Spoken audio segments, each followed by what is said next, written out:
The air was still. Not peaceful. Not quiet. Stale.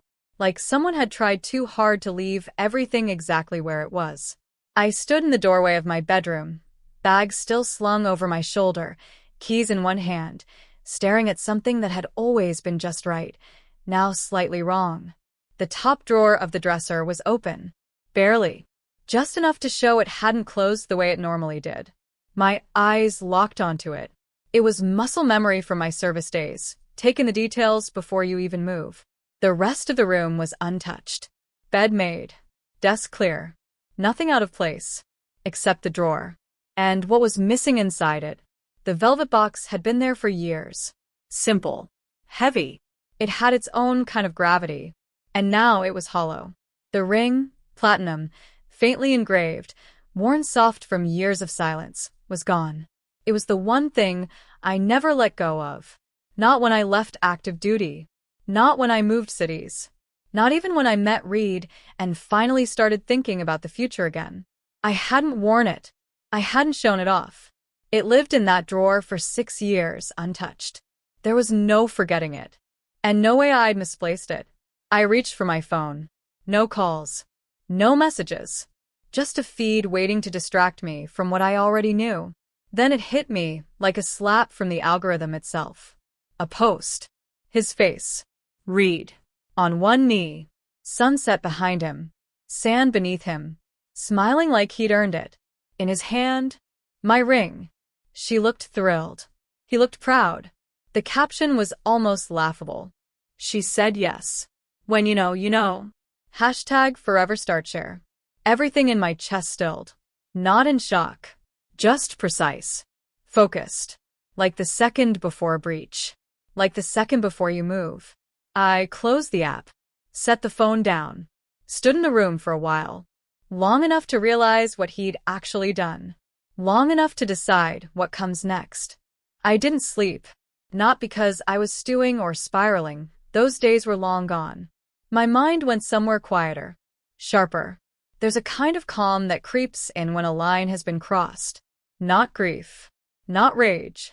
Just decision. By morning, I had the screenshots stored in 2 encrypted drives. The proposal photos, the caption, the full comment thread. He was replying to people like nothing had happened. Like she was the only woman he'd ever loved. I stared at her face longer than I expected to. Not out of jealousy. Out of curiosity. She didn't know. You could tell.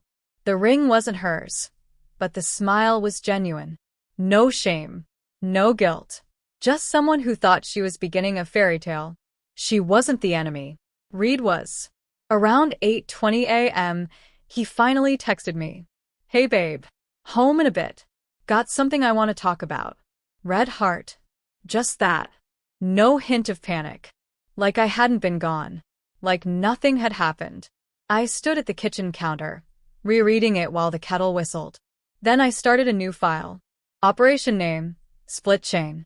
Target, co-founder of Verity Brand, LLC. Legal status, pending dispute. Assets to recover. Intellectual property, logo, equity stake. He strolled in like it was any other day. Keys tossed on the counter. Shoes off. The whole performance. Then he saw me. Then he saw the box. Empty. Sitting open on the table between us. He froze. I meant to talk to you. That's what he said. Not I'm sorry. Not it's not what it looks like. Just that. I looked up and waited. We've been off for a while. You've been working so much. She was there. He actually said she was there. Like loyalty was a void to be filled by proximity. I never thought you'd notice, he added. That one landed. Because it wasn't about love. Or timing. Or mistakes. It was about underestimation. He didn't think I'd notice. And if I did, he didn't think I'd do anything. He smiled then. The kind of smug, pitying smile that said he believed I'd just sigh, maybe cry, and let him walk away clean.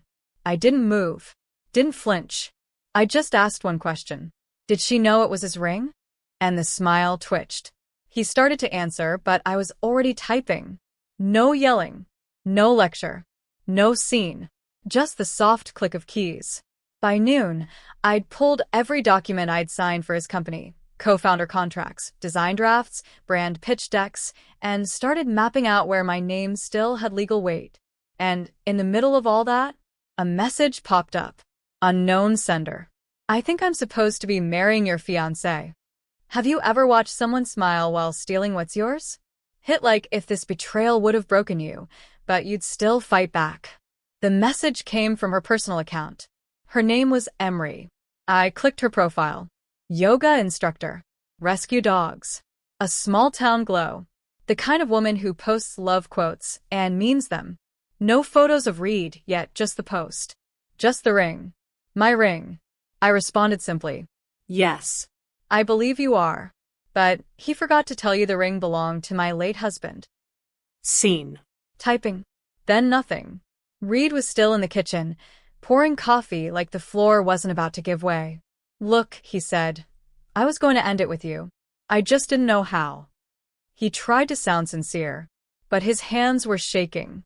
You've changed, he added. The military, the work, it's like you don't have time for anything else. I almost laughed. You left me, I said, because I was too focused on building something real? Meanwhile, you proposed to a woman you met 6 months ago, with a ring you didn't buy, and thought I'd just disappear? He looked at the floor. You were gone so long. That was his excuse. Gone so long. As if distance was disloyalty. As if he hadn't been standing in this very kitchen, saying how proud he was, how supportive, how lucky to have a woman like me. He didn't love me. He loved what I symbolized, until I stopped shrinking for him. I didn't argue. I didn't scream. There was no point. He wasn't interested in hearing the truth. But I was very interested in writing it. You're going to sign over your shares in Verity Brand, I said. You're going to remove your name from the trademarks. And you're going to make the wedding go away. He blinked, like I'd slapped him with paperwork. You don't have that kind of power. I smiled. You were gone so long. He had no idea what I'd brought back with me. The ring had a name. Caleb. My husband. My first and only. We were both active duty. He served in infantry. I served in JAG. We met under sandstorms and steel schedules.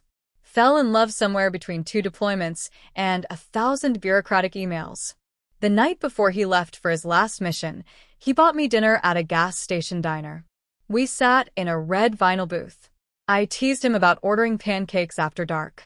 Then he slid a ring box across the table. He didn't ask a question. He just said, if I come back, it's you. If I don't, make sure they never forget I existed. I wore that ring around my neck the day they shipped his body back. I took it off 6 months later, put it in that drawer with his final letter and our wedding photo. And I told myself, when I'm ready to love again, I'll do it open-hearted. I did. Reed knew that. He knew everything about Caleb. And still, he opened that drawer. Still, he took that ring. Still, he gave it to someone else. I sat on the floor of the living room and pulled out the old file box. Inside, Caleb's discharge papers. Letters from his unit. An unopened envelope marked, in event of final deployment. I'd read it once. Years ago. I read it again now. If you're holding this, it means I couldn't keep the promise. I know you'll be okay, because you always lead with your mind, and you never let anyone take what's yours. I love you. You gave me something no one else ever did. A legacy. I hope you build something from that. Even if I'm not there to see it burn bright. By the end, I was shaking. Not from sadness. Not even from anger. From recognition. Caleb wasn't asking me to mourn him anymore. He was giving me permission to remember who I am. And that woman? She doesn't chase closure. She engineers consequences. So I made a list. His company accounts. His business partners. Her parents. The venue. The photographer. The ring. I knew where they were holding the ceremony. I knew what day. And I knew exactly what I needed to wear. It's funny what people forget when they stop needing you. Reed always talked about how lucky he was to have a girlfriend with a military mind. He used that phrase like it was cute, like I was just the organized one, the checklist maker, the logistics girl. He never said lawyer. Never said JAG officer. Never said the woman who saved your ass in 4 separate contract negotiations. He also forgot who filed the original LLC paperwork for Verity Brand. I didn't. That morning, I cracked open my old hard drive and loaded the archive. Verity, Phase 1. Every business plan. Every tax document. Every pitch deck we built side by side when he needed my name to look legit. Turns out, I never signed my shares over. I granted him access under partnership, but I still held controlling stake 51%. In one click, I accessed the IP rights, the trademark, the patents. The very logo on their wedding invitation was mine. His new life, built on a technicality he never cared to read. That was the part Reed never understood. I wasn't the one crying in the dark. I wasn't the one who'd beg to know why. I was the one who'd make him wonder when everything started slipping and realize it was long before he kissed her. I spent the rest of the day drafting documents. My tone stayed calm. My pace stayed steady. This wasn't vengeance. This was accountability. That evening a call came through. Blocked number. I picked up. I need to talk to you, Emery said. He told me you were some ex with issues. But I just found the engraving on the ring. Her voice was shaking. Whose name is Caleb? I closed my laptop. This wasn't just about getting even anymore. This was about reminding every person in that orbit exactly who they were dealing with. Reed always loved talking about his company. He'd pitch it at parties, at conferences, at dinner tables. Verity Brand was my idea. We scaled in 18 months. You know how hard it is to get that kind of traction without investor dilution? I'd sit beside him, smile politely, and sip my wine. Every time, people would glance at me like I was his assistant. His plus one. The girl who supported from the sidelines. Let them. Because now, every piece of paper with his name on it also has mine. And mine comes first. I didn't just co-create Verity Brand. I filed the articles of incorporation. I designed the logo. I built the first investor pitch. I coded the prototype site. And I never cashed out. By the second day of research, I'd built a fresh legal document with the support of my former JAG colleague, now a contract law savant. We cross-referenced timelines, voting rights, tax distributions. Reed's wedding was scheduled for 6 days out, which meant he had no idea that on the morning of his vase, he was about to receive a cease and desist on behalf of Verity Brand's legal founder. I wasn't stealing his company. He just never owned it. The best part? I wasn't coming after him as the bitter ex. I was coming as a silent co-founder, his legal superior, and soon, his PR catastrophe. Because once those papers hit the news, every investor, every client, every glossy interview about bootstrapping to success would see him for what he was. A figurehead in a suit I tailored. I booked a meeting with Verity's largest partner firm under my legal name. They confirmed the contract hadn't yet been updated to reflect new ownership, which meant I could walk into that room and pull the entire deal. And I would, after the wedding, let him walk down the aisle. Let him say, I do.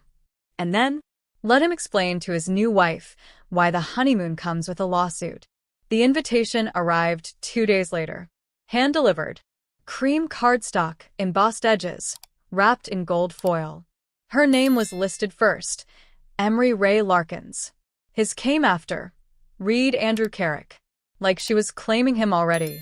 Like I hadn't already taken back everything he borrowed. The venue was a refurbished mansion estate. Private. Expensive. Perfect for a man trying to rebrand himself as a startup mogul who believed in love again. I stared at the RSVP card, blank and waiting. Checked, accepts with pleasure. Then slid it back in the envelope, sealed it tight, and smiled. They had no idea who was walking through their door. I picked out my dress carefully, clean lines, navy silk, conservative neckline. I wasn't going to give them anything to talk about. No drama. No spectacle. I'd show up as the most dangerous woman in the room. The one with evidence. The lawyer I hired, Camille, was already prepping the service documents. Verity Brand's name was still tied to my credentials. That gave us full authority to serve legal notice at any public event where Reed was representing the company. And a wedding? Well, That was branding content gold. I also sent a package to Emery. Not anonymously this time. It contained a certified copy of the ring's appraisal certificate, Caleb's initials etched inside the band, and a printed letter, hand-signed. For what it's worth, this was never yours to wear. But the truth is, she hadn't responded yet. Didn't matter. I wasn't banking on her walking away. I was planning for what happens if she walks down the aisle anyway. The night before the wedding, I placed everything in a slim leather case. Share transfer forms, cease and desist papers, IP reallocation drafts, brand removal notices, and finally, a silver envelope. Inside, a single flash drive. It held 10 years of truth. Design files, funding memos, startup timeline receipts. If the press ever needed a story, that drive would hand them a headline. I zipped the case shut, took one long breath, and looked at myself in the mirror. No rage, no tears, just focus. Let them toast. Let them cheer. Let them dance. And when they do, I'll be right there. Front row. Watching him commit to something he doesn't own. One last time. The estate was even gaudier than the photos. All white stone. Gold fixtures. Glass chandeliers strung like frost over manicured hedges.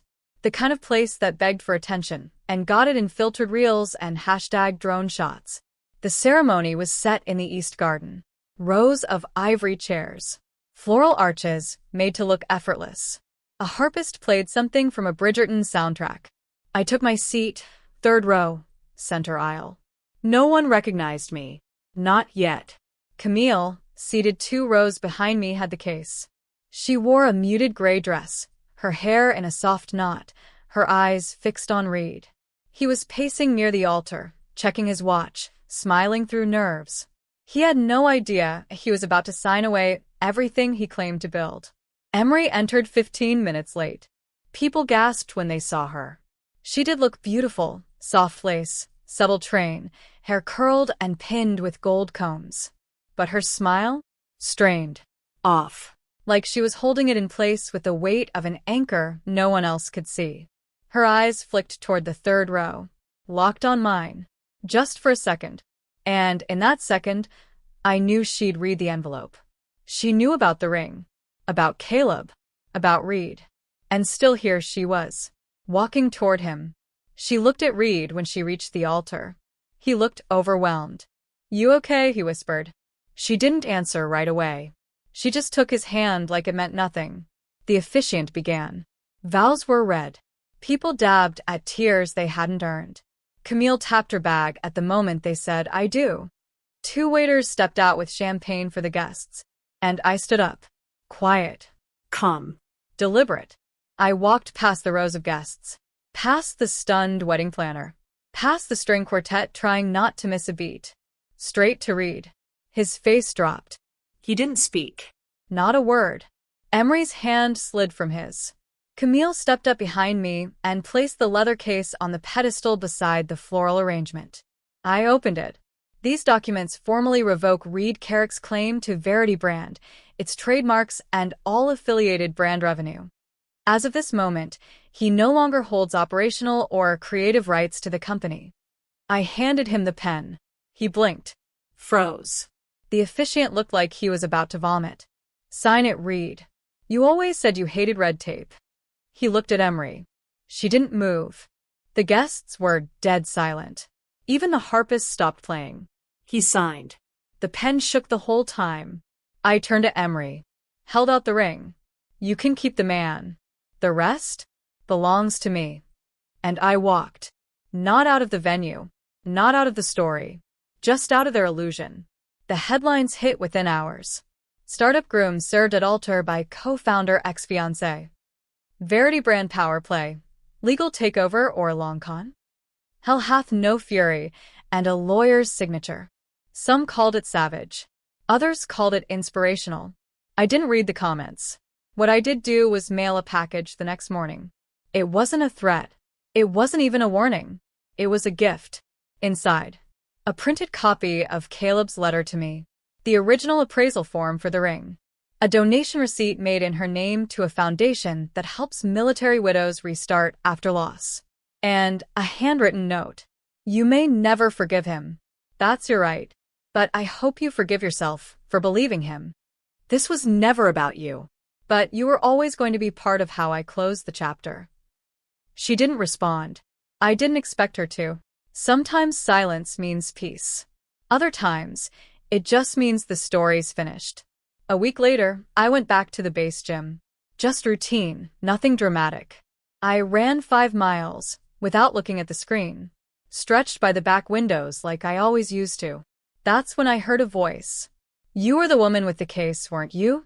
I turned. He stood a few feet away, hands on his hips, sweat on his brow, and a look in his eyes that wasn't pity. It was recognition.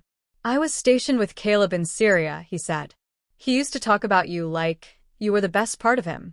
Said if anything ever happened, you'd be the kind of woman who doesn't just survive, but builds something better after. He paused. Looks like he was right. I didn't know what to say. Not because I was overwhelmed, but because for the first time in a long time, someone spoke Caleb's name, without looking at me like I was a ghost.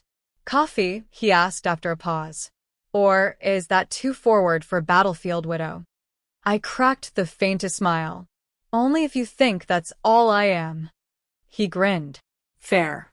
Let's start with your name, then. His name was Jason. He didn't try to impress me. Didn't come in swinging stories about medals or missions or understanding my trauma. He asked how I took my coffee. Listened when I told him I used to take it black, military habit, but had recently started adding cinnamon oat milk. Evolution, he'd said. Even soldiers get to change. We met 3 times before I even told him about Reed. And when I did, I didn't tell it like a tragedy. I told it like a lesson. A blueprint for what happens when you bet on someone else's potential before you believe in your own. He didn't offer platitudes. He just asked the right question. And what are you building now? It stopped me cold. Because for the first time in forever, I wasn't building in response to someone else. I wasn't proving anything. I was just existing. I'd sold my stake in Verity Brand within 30 days of the wedding. Not out of spite, but strategy. The company was burned now. Too toxic to hold. So I liquidated everything and used the cash to launch my own firm. Not under anyone's name. No co-founder. No shadow. No borrowed momentum. Just my initials. And the slogan. Build what's yours. I hired veterans. I worked with female-led startups. And when someone brought up the wedding revenge woman story, I didn't deny it. I just smiled. That was one project. I've moved on. Jason didn't try to fix me. He made room. He asked questions. Listened more than he talked. Told me stories about Caleb I'd never heard. He once said, grief doesn't end, but love doesn't either. And it didn't feel like a pickup line. It felt like someone who understood that being strong doesn't mean being alone. I didn't fall for him overnight. I didn't need to, because this time, I wasn't reaching for a lifeline. I was the anchor. I used to think I needed it. The apology. From Reed. From Emery. From the so-called friends who ghosted when things got messy. Even from his mother, who sent a prayers and positive vibes text and then liked their wedding photos an hour later. I thought I needed one person to say, you didn't deserve that. But they never did. And eventually I realized I don't need a confession from people who built their lives on lies. What I needed was already mine. I ran into Reed's best friend at a mutual colleague's launch party. He looked sheepish. Tried to make small talk. Hey, how's life? Crazy what happened, huh? I smiled. Not really. Some things happen because you let them. Others happen because you plan them. He blinked. Laughed nervously. You always were the smart one. And, just like that, the conversation ended. I didn't owe him an explanation. I didn't owe him warmth. There was no closure letter from Reed. No heartfelt DM. No, I see now what I lost. Just silence. Perfect. Useful. I turned it into motivation. Emery did send something. A year later. A small envelope. No return address. Inside was a wedding photo torn in half. And a single line. I know now. I'm sorry I didn't then. I didn't respond. Not because I was angry, but because I no longer needed her to understand. I already did. That's the thing about truth. It doesn't demand validation. It just waits patiently for everyone else to catch up. I burned the envelope in my kitchen sink. Not in anger, just in finality. For years, I'd flinched at my reflection. Not because of how I looked, but because of how I hesitated. Because I kept seeing someone who edited herself to keep the peace, who shrank her voice around fragile egos, who mistook endurance for loyalty. That woman's gone now. The one I see today? She doesn't blink. She doesn't ask for permission. She doesn't wait to be told what she's worth. She already knows. There are still scars, of course. You don't walk through betrayal, grief, and resurrection without leaving some proof behind. But they're not open wounds anymore. They're signatures. Mine. My office is quiet when I arrive each morning. One wall is lined with certificates, JAG commendations, my founding charter, press features from that now infamous wedding crash. But the photo on my desk? It's not Caleb. It's not Jason. It's not a man at all. It's me, laughing in mid-sprint during a base 10K. Hair tied back, eyes wild, unfiltered joy. I keep it there because that's who I was before any of this started. Before the love, before the loss, before the betrayal. And she's still in me, maybe more than ever. Sometimes Jason drops by with coffee and a crooked smile. Tell me again why you're single? He'll joke. Because I'm dangerous, I say. And honest, he adds. Exactly. But I know better now. I'm not single. I'm sovereign. If love stays, it stays because it respects the ground I walk on. Not because it hopes to reshape it. I don't check Reed's social anymore. I don't wonder where Emery ended up. That story ended. Mine didn't. Jason never pushed. He called when he said he would. He laughed without condescension. He didn't treat my past like a project or my ambition like a threat. He once said, "You don't scare me." I looked at him, deadpan. I took down a man's company on his wedding day. Exactly, he replied. It's inspiring. We didn't have a grand first kiss. No stormy night. No teary confessions. It was a Tuesday. We were walking out of a planning session for a nonprofit launch. He held the door open. I turned to thank him, and it just happened. No pause. No build-up. No doubt. Just yes. Later, in his truck, he reached over, not to pull me close, but to hand me his coffee. I ordered cinnamon oat milk, just in case. And that was it. He wasn't trying to save me. He saw me, chose me, not as a comeback story, not as the woman who beat her ex, but as someone whose fire didn't make her unlovable, it made her undeniable. I didn't need him, but I wanted him, and that made all the difference. Some nights we sit on his porch, drink bourbon, and trade war stories, not the combat kind. The personal ones. The ones you don't put in resumes.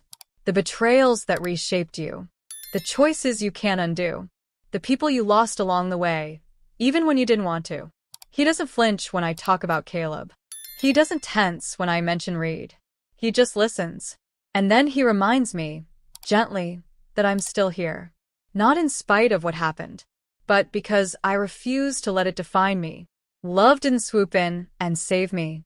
It returned when I was finally ready to recognize it, not as a reward, but as a reminder. That softness isn't weakness. That strength isn't solitude. That the fire I carry can warm, not just burn. Verity Brand became a cautionary tale. Business schools dissected the downfall. Podcasts ran retrospectives. Reddit ran wild with speculation, half of which was wrong. But I didn't correct them. I didn't need to. Because while they were still gossiping about how Reed lost it all, I was already building something better. Fortress and Flame. That's what I named it. A business consulting and mentorship platform for women who'd been burned by shady partners, manipulative employers, narcissistic lovers, or just the slow, grinding betrayal of being underestimated. We gave legal aid, brand development, pitch training, and most importantly, protection. The kind that comes with contracts, equity clauses, and the confidence to say no. In 2 years, we helped over 200 women reclaim ownership of their businesses. We exposed 5 corporate fraud rings. We shut down 2 predatory VC firms. We helped survivors build companies that outperformed their abusers' empires. And yet, my favorite story? A woman from Georgia named Nia. She found us through a Reddit thread. Her boyfriend had stolen her app code and pitched it as his own. She had nothing but a journal, a dream, and a sick feeling in her gut. Now, she's the CEO of a tech startup that Forbes just featured. She sends me peach jam every Christmas. Sometimes I reread her first email. The subject line was, "I saw what you did at that wedding, and I want to learn how to set fire without getting burned." I printed that one out. It's framed in my office. Jason calls Fortress and Flame the house fire turned haven. He's not wrong. We don't just consult. We reconstruct women's futures out of the ashes left behind. And we do it with precision. Because power without strategy is noise. And I don't make noise. I make movement. It was a gallery opening of all places. One of those local art showcases where startup founders try to look cultured by sipping wine next to minimalist canvases and overused Edison bulbs. Jason and I were invited by a mutual client. We weren't even supposed to stay long. But then I saw him. Reed. Standing near the abstract section, nursing a drink and an insecurity he couldn't quite hide. His hair was thinner. His jaw was clenched like he'd practiced a smile in the mirror but forgot how it felt. And his suit didn't fit right, not because he'd gained weight, but because he'd lost identity. He saw me before I saw him. And when I caught his eye, he actually smiled. Like maybe we could pretend. Like maybe time had softened the sharp edge. I didn't look away. But I didn't walk over either. I stayed where I was, in a navy wrap dress, next to Jason, who was laughing at something I'd said. Reed started toward me. 3 steps. Then stopped. Because that's when Jason turned to me and, casually, slid his hand over mine. Nothing dramatic. No scene. Just certainty. Reed looked at him. Then at me. And I knew the exact moment it hit him. That he hadn't broken me. He hadn't even defined me. He was just the part before.